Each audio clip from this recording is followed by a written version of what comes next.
Jagradev. Jagradev, Jai Masters. People talk about a spiritual path or a spiritual life. In the end, though the flavors look different, ice cream is ice cream, the true path is the same for everybody, though it has different flavors, slightly different colors. But the path, the underlying path, is exactly the same for all religions, all traditions, all time. The trouble is, one, we're not taught that, and two, most people can't understand. And most people aren't interested in understanding. I'm sorry, you don't. So, what is the spiritual path? Truly, feet on the ground, rubber hits the road. What is the spiritual path? I want to talk about it in a way that you know it. I may remind you, it may be something, aha, but I'm not going to teach you anything here. You know this. The question is, you want to live it. So the starting position is, you start with knowing, right now, what I'm on, what I'm doing, where I'm at, is not where I can be. It can be higher than this. Either I'm suffering, I'm in anguish, I'm not comfortable, therefore it can certainly get better than that. I've achieved a detente, I'm doing reasonably well, nothing's bothering me terribly, mazel tov. It can do better than that. I'm feeling certain amounts of joys, but not all the time, not like what the masters speak of, not like what I hear is the capability. Let's get that straight to start with. What is your capability? Every one of you. Every one of you. I don't care what you've ever done. I don't care how old you are. I don't care rich or poor, sick or healthy. No. Every one of you are capable of ecstasy at every moment of your life. And they will not tell you that. They tell you yin-yang. In order to know up, you have to know down. Don't listen to them. It's not the truth. Okay? You are capable of tapping into, experiencing an innate energy that is inside of you, every one of you, that is always going up. Always. Until you do something to make it stop. That is its natural state. It is flowing up. With it, it takes your heart. With it, it moves up to the higher centers. With it, it makes your face smile because the energy is going up. With it, there's this light. And you're a being of light. You're a very, very, very great being. Your natural state is very, very high. Way beyond your comprehension. I'll only tell this. I don't like talking about this. But somebody once asked Yogananda. Now, Yogananda represents an enlightened master. Okay? People use that word lightly. Many people say they're enlightened when they mean, I've had an enlightening experience. It's a very different thing. Okay? If nothing else, you'll learn not to use that word. So Yogananda came over in late 20s with a turban on his head, hardly spoke English, but he was an enlightened being. You know, they carry some juice. And he ended up teaching at Carnegie Hall back in the early 30s, late 20s. All right, it's pretty straight in those days. And people would line up. They said there was 3-4 times around the block to go in to hear Swami Yogananda talk on control of the life force. And there's pictures of all of Carnegie Hall completely filled. And this little guy standing up there, right? And somebody once asked Master, can't believe he answered it, but he did. He was like that. If you asked him sincerely, he would answer you. And just ask her, what is it like for you from India, from a poor town in India, to come over here and end up standing in front of Carnegie Hall and teaching all these people, right? And in essence, do you feel pride? Do you feel meaning? His answer, I will never forget it.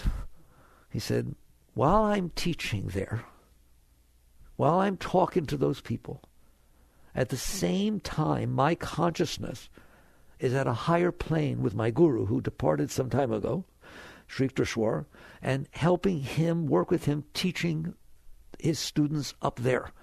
And at the same time, my consciousness is expanding at the speed of light throughout the entire universe. All of the planets and stars and galaxies are my body. I'm in sheer ecstasy. All of those are going on simultaneously. There, you're enlightened, are you? Let's at least get down how high is. That is your natural state. That is who you are. That's what Christ meant when he said, my Father and I are one. You are it. You're everything. Well, feel it. That's right. What is a spiritual path? The road between Gainesville and New York. The path is the way there. What does it mean to be on a spiritual path? To live a spiritual life. First of all, to live a spiritual life doesn't mean you're meditating all the time. Doesn't mean you have to go to India. Doesn't mean you have to ever meet a guru. It doesn't mean anything, nothing like that. To live a spiritual life means to be on the spiritual path. What it means to be on the spiritual path is you start from where you are. You're in Gainesville. So you're where you are, but you have to understand where you are. If you don't know where Gainesville is, you're not going to make it to New York because you don't even have a starting point on the map. So a really, really important part of the spiritual path is the honesty and the realization of where you're at. Doesn't mean getting lost in it, but you have to understand your starting place. Then your spiritual path is, that's my starting path. Then I have made New York the Polestar of my life. In other words, if you're going to go from Gainesville to New York, you have to know where you are. Then you have to have some direction. It's north, slightly east. And then you go that way. Well, what if I want to go west? You're not going to make it to New York. What if I see a car that I really like while I'm driving and I want to see what brand it is, and so it went left, so I go left? You're not going to make it there as fast, and you may not make it there at all. That's what's meant by a teaching that I sometimes give that scares me to give to you, which is don't even face in a direction you don't want to end up. Don't even face in a direction you don't want to end up. If you want to go from Gainesville to New York, get your bearings, which is hard enough because you've never been to New York. Get your bearings and at least be true to your bearings. You may have to make some adjustments, but the adjustments are about adjusting your bearing to New York.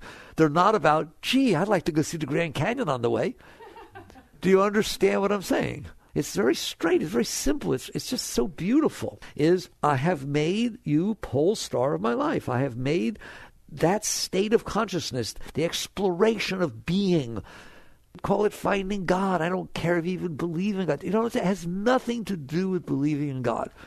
It has to do with saying, here I am, I'd like to be higher. I'd like to follow a path that regularly on my life I became a clearer, higher, more filled with energy, more filled with love. What an exploration I want to do with my life. That's what it means I have made the Polestar of my life. That's why it doesn't have to do with your concepts of God. Don't do that. It's just, we all have the same concept, which is it's higher than I am. That's all I need. It's higher than I am.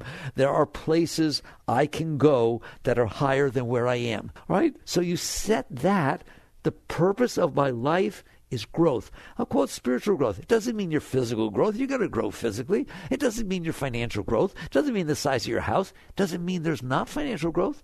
It says that's not the Polestar of my life, all right? The Polestar of my life is spiritual growth.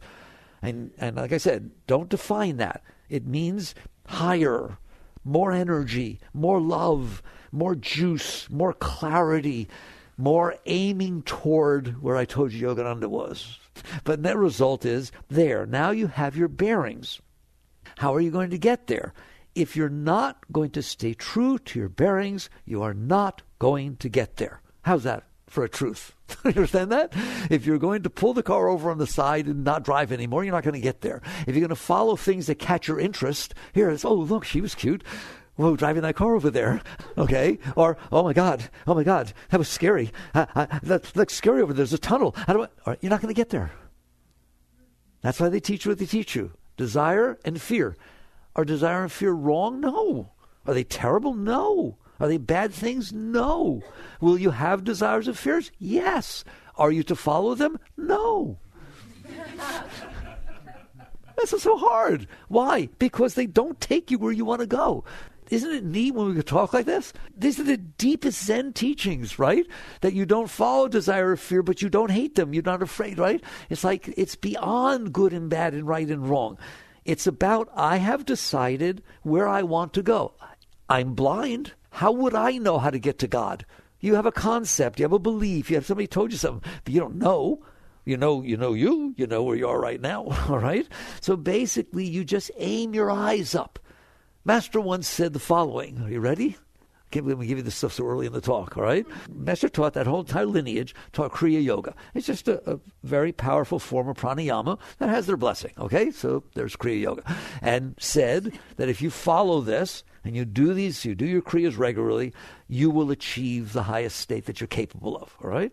And he taught this all the time. This was his whole thing, with Kriya Yoga, SRFs, all Kriya Yoga, blah, blah, blah. And somebody once, a pressman at a conference, a newsman, raised his hand and said, Master, he knew enough to call him Master, Master, is there any other technique other than Kriya Yoga that is guaranteed enlightenment in this lifetime?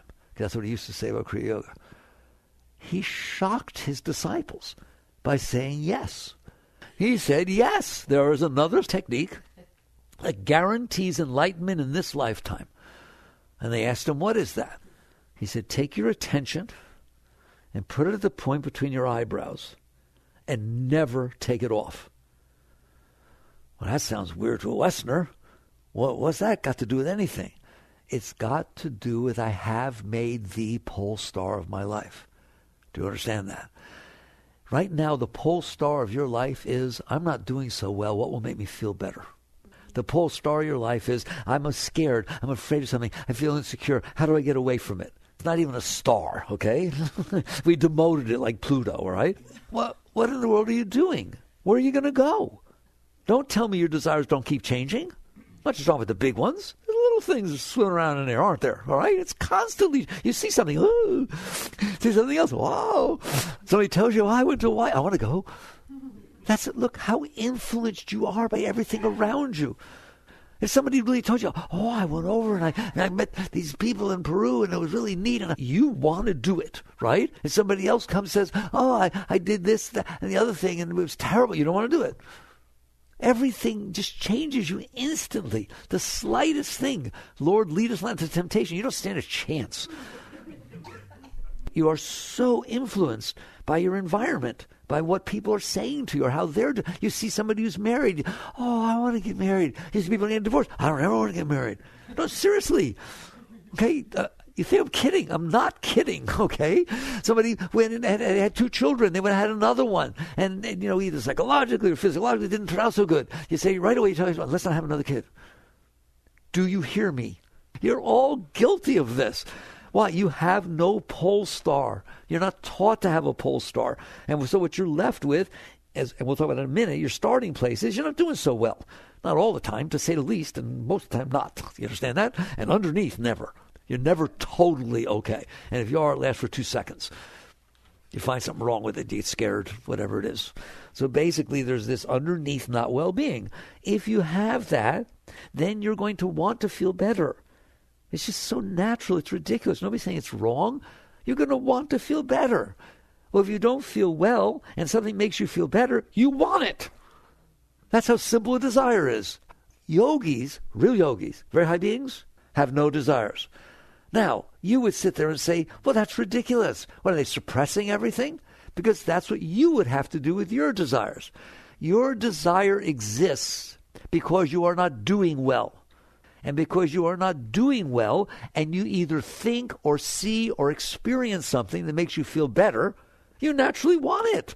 It creates a desire. If you are doing well, that process doesn't happen. When you are in the arms of your beloved, you're not wishing you could meet somebody. When you are doing well, there are not desires. So the starting point is you're not doing well. You, humanity. And because you're not doing well, you are influenced by things that make you feel better. You will be influenced by people, places, things, thoughts. Even thoughts can do it. Just lifts you up some so you feel better. That will create a desire. Makes me want to cry because no one will talk to you this way. Desires are powerful things. Yoga is starting at the bottom, at the root. Buddhists say work at the root. The root is, I'm not okay.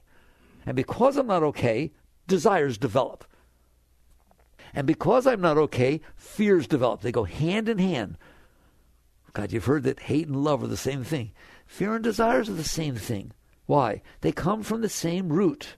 I'm not doing okay, and that's making me worse. So I have a fear about that. I'm not doing okay, and that's making me feel better. So I have a desire about that. It's the same thing. It's just the different side of the coin. The same thing that became a desire can become a fear. It happens all the time in your relationships. This person turns me on, but now they're talking to somebody else.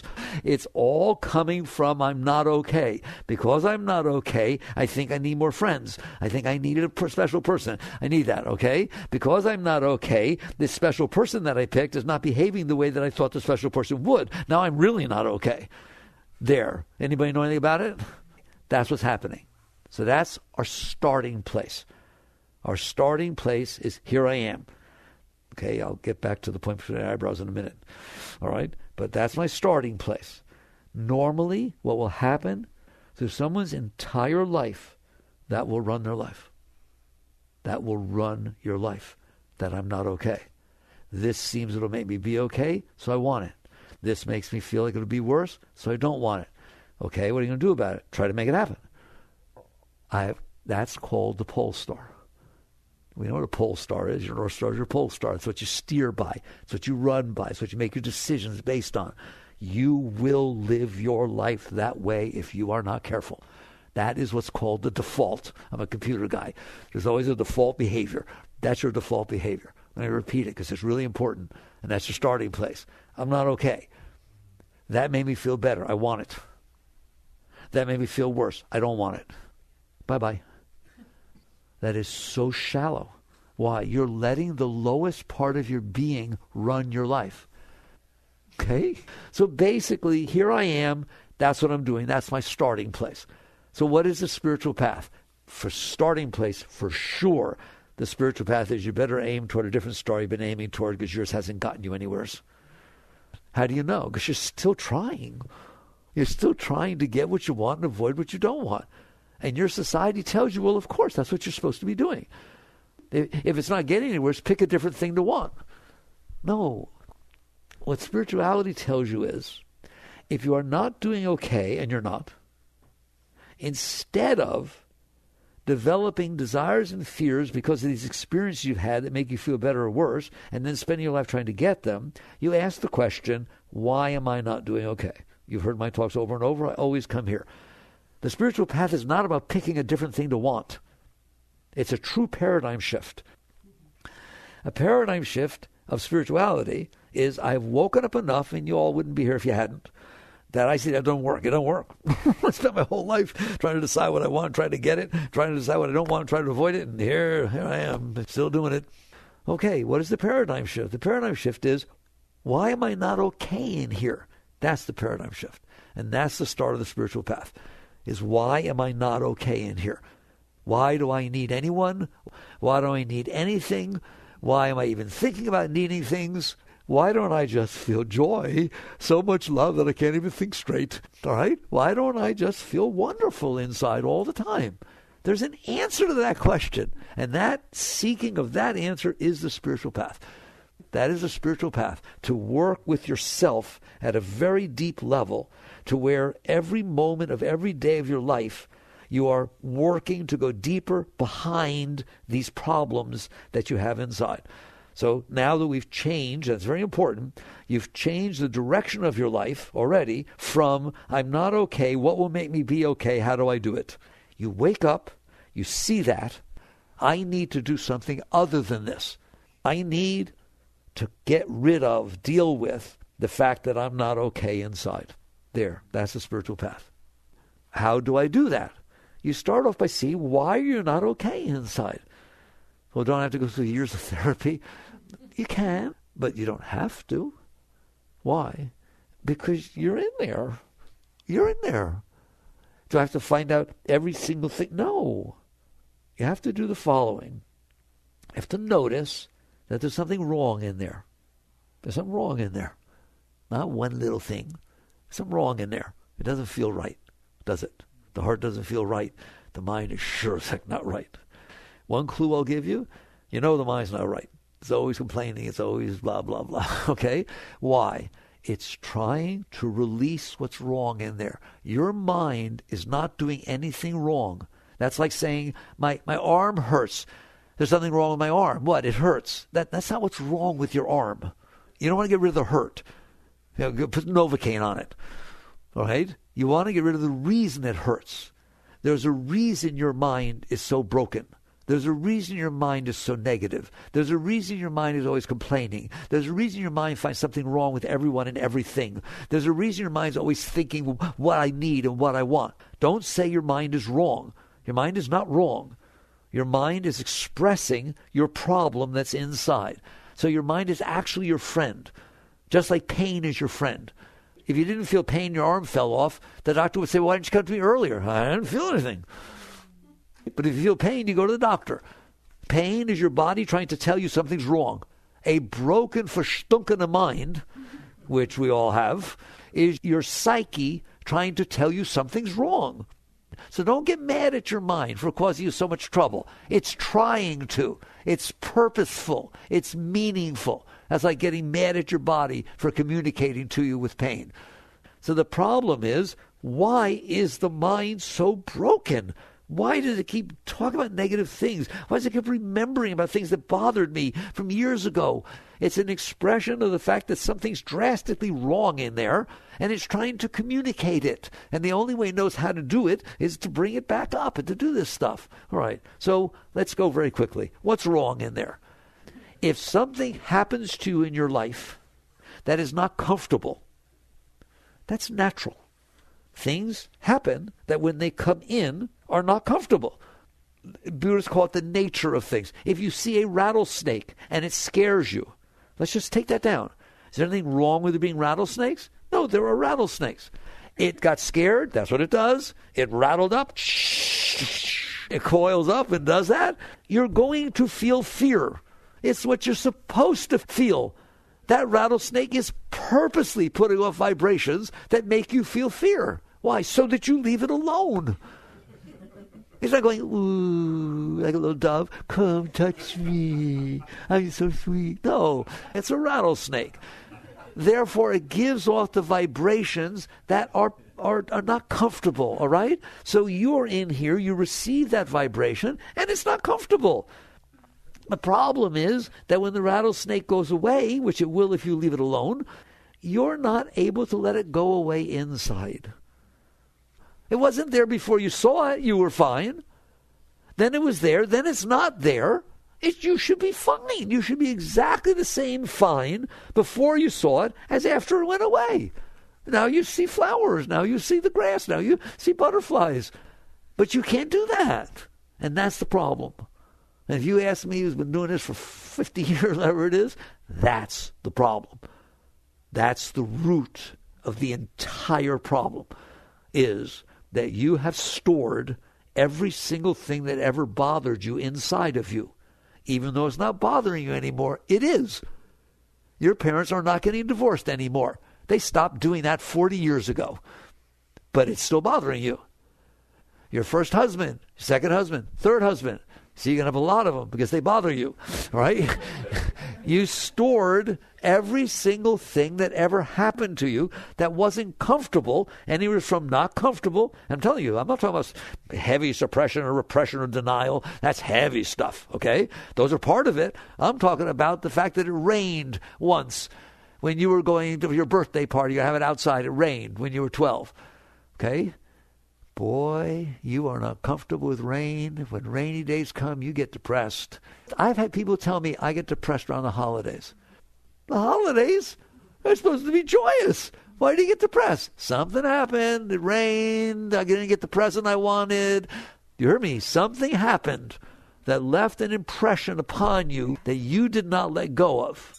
And so now when something comes up that reminds you of it, such as the holidays, such as your ex-husband's name, even though it's not him, it doesn't take much, does it? And all of a sudden, this stored thing that you stored, I'm telling you, I could stop teaching right there. That's it. That's why you're not okay. If you captured every single terrible smell you ever had in your life in a little test tube as you drove by, you stopped, wait, and brought it home and dumped it in your house would stink. Why did George's house stink so much?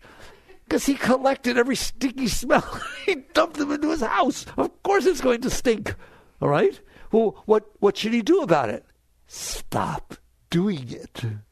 That's the starting place. Well, maybe we should go in there and get Stanley Cleaner or somebody to suck out all the smell. He'll just put it back in because he's collecting every smell he ever smelled and dump them in there. He'll smell some more, right or wrong. That's why drugs and other things don't work. You have a problem. You are collecting every bad experience that ever happened to you inside of you, and you wonder why you're not doing okay. If you collect everything that ever disturbed you inside of you, you are going to be disturbed. It is not natural to store every single thing that ever bothered you inside of you, and you do. You do. If you say hello to a friend and they didn't hear you, or you don't know what happened, but they didn't say hello back, you are uncomfortable when you think about them. You're uncomfortable next time you see them. You're uncomfortable if somebody mentions their name. Oh, I saw Sally yesterday. She was so good, Gary. Ooh. You got to say, she said hello? Oh, yeah, she said more than hello. She hugged me. And it wouldn't matter if that happened weeks ago. You are storing everything that ever made you uncomfortable inside of you, and then you're wondering why you're uncomfortable inside. How do you think it's going to feel inside? You made your heart and your psyche a storehouse of everything that was ever uncomfortable to you. It's going to be uncomfortable, and that is the foundation. In yoga, Freud was not the first one to study the human psyche, right? Thousands and thousands of years before that. The yogis wrote about these things called samskaras, impressions that life left on you because you couldn't handle them, so you stored them inside. And they stay stored in there with all the emotion and all the color and all the form. Everything about it stays in there. You hear me? And then if something happens later, whether it be a day later or 20 years later, that reminds you of it. It doesn't have to even be that similar, right? Jung talked about that. It can be very abstractly connected. You understand that? And all of a sudden, you don't feel well. That's where all your moods come from. Moods are not natural. It's not true you should have moods. Moods are these things getting hit, either making you feel good, because you also store the things that made you happy. Trouble is, there are very few of those. Do you understand that? You went to Hawaii. It was really a great experience when you were young. And now your fiancé asks you, where do you want to go on your honeymoon? I'm telling you, it's Hawaii. The fact that there's volcanoes going off over there right now is, I don't know. But you had a nice experience. Therefore, to you, Hawaii is nice. Hawaii is neither nice nor not nice. It's just you have these impressions that are left in you. And so now they are running your life. And so basically you wake up and you realize your starting position on the spiritual path. That's what we're still talking about. What is the spiritual path? I talked about where you're starting. Now we need to go away from where you're starting. You have to cease to do this. So to make a long story short, because it's a long and windy road, all right, is you basically look at it and say, as long as I'm storing this stuff inside of me, I am not going to be okay. Therefore, I have to stop storing this stuff inside of me. How?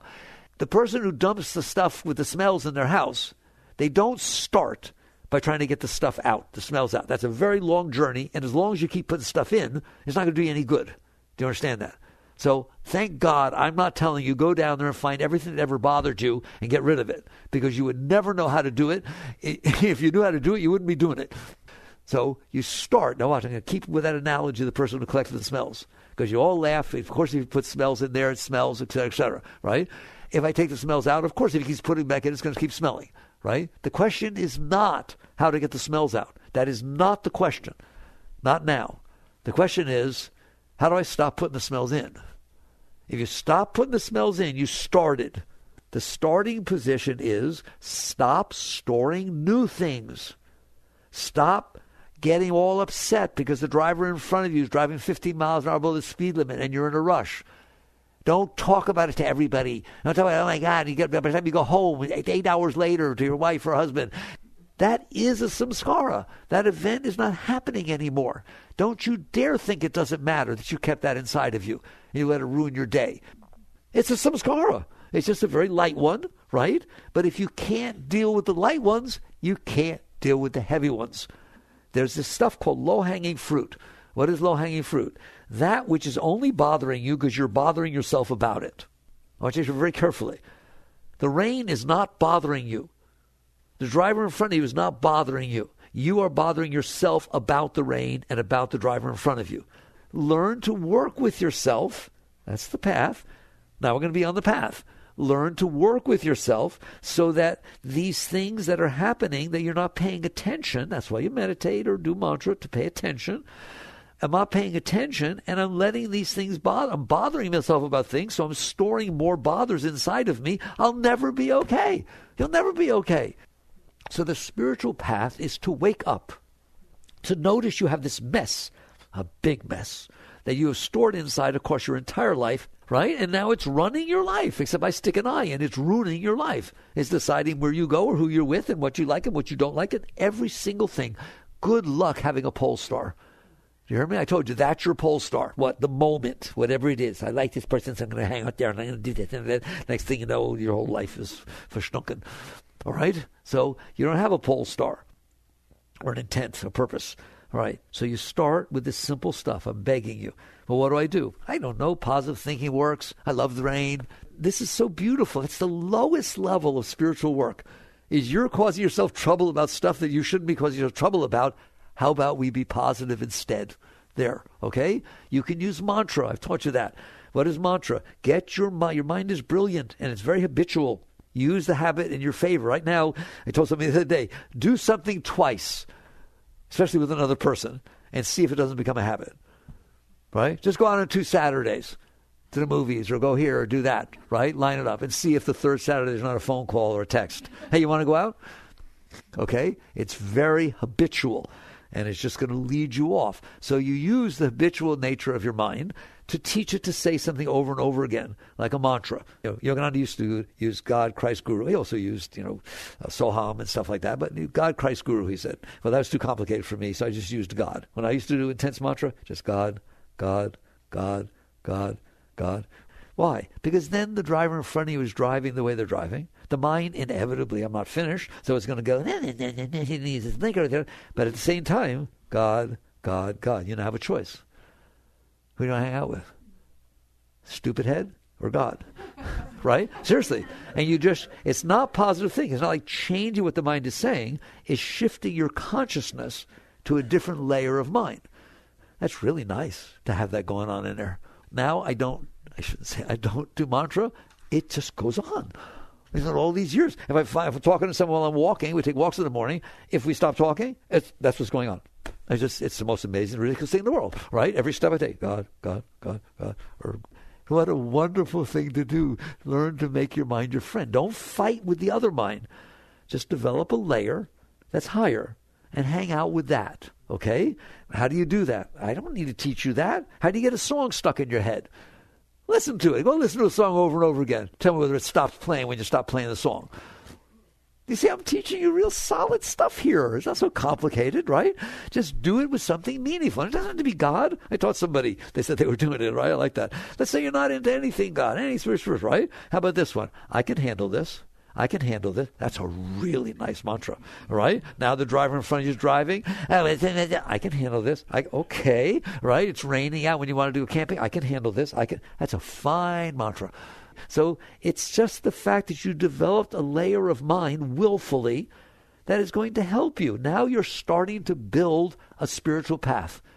You are your path. You understand that? You're starting to build a spiritual path, which is, how do I get out of here? How do I stop having the purpose of my life being the garbage that's inside of me and learning to just be able to breathe, learning to just be able to survive? I worked hard all day. It was terrible. I got myself all upset. I want to drink. There you go. Wonderful. And now come ask me, what's wrong with one drink? I will not answer you. The question is, why do you want to do it? And the answer is very simple, because I'm not doing okay. Well, that'll solve it. All it does is temporarily take some of the pressure off. It doesn't solve anything. Doesn't mean you're not doing anything. I don't want to tell you how to live. I don't know guilt, nothing. Just long term, it doesn't solve anything. Do you understand that? Right? What it does is develop a habit, which is says, when I don't do okay, let's have a drink. When I don't do okay, let's call somebody. Same. To me, the same. It's just either you are working with yourself to let go of the problems that you built inside yourself, or you're trying to compensate for them by doing outside things. And those things become habits. They become ways to avoid dealing with yourself. Doesn't mean you don't go to a movie. It doesn't, Yukta Shor used to say, throw the dog a bone. They're fully enlightened, great master, right? That's what he meant. He didn't mean develop a habit. He just said you can't sit there and not do anything, all right? But you have your direction, you stay with it, and every once in a while you go to a movie or you do something. But it's not like I'm not doing okay and I've burned myself at work, so there's some people end up in the theaters all day. Now we're going to close it, right? Or move toward closing. What are we saying then is the Polestar of your life? Purification. Since the problem is that you have stored this stuff inside of you, it is all built up, it keeps coming back up, causing trouble, you get to the point where you say, no, I want to work with this stuff. That's your spiritual path. If every moment of your life you remember, that's what I'm doing with my life. That is my intent, because I will never be okay as long as I'm putting more stuff in there and I'm not letting go of what's in there. So the purpose of my life is that. There's no other purpose. Not getting married, not having children, not being rich, not leaving a building behind, no. The purpose of my life is to get rid of what has stolen the purpose of my life, which is this garbage that I've stored inside. So we started off by saying, stop putting more in. I just showed you how.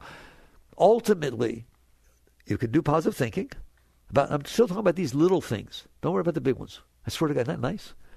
Don't worry about, you still got your husband in there, from the ex-husband in there. No, I don't want you touching it. No, it'll take care of itself. If you can't handle the fact that it's raining, you will not be able to handle the stuff you stored about your ex-husband. It's way bigger, right? If you can't hit, when I throw you a slow lob, you ain't hitting the Major League Baseball, are you? But if you learn to hit the slow lob, then you learn to hit the fast underhand pitching, then you may work your way up to it. That's what we're doing here. Do you hear me? And you can use the positive thinking, you can use the mantra, and I just started telling you what I found is the following. Something happens, it causes a reaction inside. Jealousy, fear, insecurity, discomfort, anxiety. It's just messed up energy that comes up inside. Can you handle it? That's the question. If you can't handle it, you're going to do something outside to make it so you can feel better about it. There you go. Bye-bye. You just said the purpose of my life is to not handle what's inside of me, so I'll never get rid of it. To compensate for it, to manipulate, to make somebody say they're sorry, right? How about, getting real, how about we learn to say, I can handle that it's raining, and that a part of me feels disappointment because I wanted to go camping. I can handle that it's cold out, but I wanted to wear this outfit. I put it aside because it's Easter, right? I can handle it. Well, how do you handle it? Just relax. Relax handling it doesn't mean there's not discomfort. Doesn't mean I figured out a way that there's no discomfort. There's going to be some feelings. There's going to be some humanness. There's going to be some energy. The question is it running your life? Okay, did you make that garbage the Polestar of your life? No. How? I need to be able to handle the sense of disappointment. Need to be able to handle a little jealousy or a little this or a little whatever it is, the humanness that comes up. Don't worry, it'll get less. I'm not saying it doesn't get less. It'll basically go away, all right? But not until you can handle it. Because if you can't handle it, you're going to suppress it. Or you're going to hide it by having someone say they're sorry. Do you understand that? If someone says they're sorry and you feel better about it, you're still afraid they'll do it again. Okay, it doesn't go away because you didn't change anything. So what changes it is your ability to handle it. So what does that mean? It comes up, you relax. You in there who noticed it came up, relax. And you better do it the moment it comes up because it gets worse as it comes up. The minute you feel it get weird, Star Wars, I felt a disturbance in the Force. Okay? The minute you feel any weirdness in there, don't even try to figure out what it is because then you'll try to figure out what to do about it. There's only one thing to do about it. Handle it. Be comfortable with the discomfort. Then you won't let it run your life. Just relax. And what will happen? You'll be shocked what happens. Relax. Now it's not running your life. Why? Because you're relaxed. You're you, the one who relaxed. It's it, the one that's over there. You will give it room to release. And over time, what caused it to be there will have less energy. And it will release. Or it's called releasing the blockages. And at the same time you relax, I want you to lean away from where the thing is. Not push it away. That's suppression. You keep your hands to yourself inside. You hear me? You know what I'm talking about? That attempt to manipulate everything inside so you're okay. Don't. Relax and lean back away from where it is. One, you're leaving room for it to release without touching it, and it will release by itself. And the second is you're leaning back into the higher part of your being, away from the lower toward the higher. That's all you have to do. That's your entire path. The reason you meditate is so that you are capable of doing that during the day. And you just do that all day. Now you're on the spiritual path. Look how different it is. You are not out there trying to make everybody and everything be the way that makes you feel more comfortable. You are out there relaxing and releasing whatever feels uncomfortable. Once you can do that with the everyday situations that unfold, it won't take you long. People write me from all over the world and sit there and say, God, my whole life changed just by doing that. It does, because you stop bothering yourself so much. And all of a sudden you're happier, and it's this and that, right? Now what? Now something's going to happen, either positive or negative, that's going to cause something bigger to come up from before. When I was in high school, I didn't have friends. Now I'm on the path, and all of a sudden people like me. And okay, good luck. I need to make up for what happened to me in high school when I had no friends. I wasn't popular. I like being popular now. Good, go do that for a while, right? It's called getting off the elevator. The elevator's going up. You hear me? At what floor are you getting off? How about none? I have made the Polestar of my life. I'm going up. I don't know about you. I'm going up. I ain't getting off on any floor. I ain't dilly-dallying. You follow me? And I'm a conscious being. That is, I'm letting go. So what happens is the stuff from the past, be it negative or positive, and generally it's negative, so don't worry about the positive. I generally don't even like to talk to you about the positive, because that's harder for you to see why you would let go of that, right? Because you don't understand there's something higher. There's always something higher, and I mean really high. Okay? So, but mostly with the negative, it comes up and it starts bothering you. Do you understand that? So you open and now you're popular, and then all of a sudden somebody else joins the group that's more popular than you. It just is inevitable, right? And the next thing you know, you feel this weird stuff because you remember high school or junior high, whatever. Yes or no? Anybody? Do I need to lecture on it? Okay. Let it go. What do you mean? Do the same thing with that you did with the rain and with the driver in front of you and with the person that didn't say hello. Do the same thing that you did with the low-hanging fruit. You learned how to let go, to relax, and lean back. Relax and lean back. Oh, Mickey, you don't understand. My heart starts burning. Relax and lean back. But what do? Relax and lean back. There. I know you want to do something about it to make it stop hurting, because it can hurt. Why? Because those samskaras have all that power. They have all that negative energy, and you've stored it inside of you since you were little, or since however long it was. Do you understand that? When that comes back up, it is going to have all the power of when you stored it. Okay? When it's said and done, you are going to have to say, I want that out. I want that out. That's been running my life. That's been underneath. I want to explore. See, I really going to cry. I want to explore the greatness of my being. That is the purpose of my life. Not to avoid the crap that I stored inside on top of the greatness of my being, right? Now, you see why I said it doesn't matter if you're sick, doesn't matter if you're poor, doesn't matter how old you are. It has nothing to do with that. You understand that? This is about you inside, and you don't have an age, and you can't get sick. And so you just relax your way through it. When it comes up, it's hard for you. That's why you practice your piano first before you play Mozart. You practice letting go every single time with the everyday low things that are happening.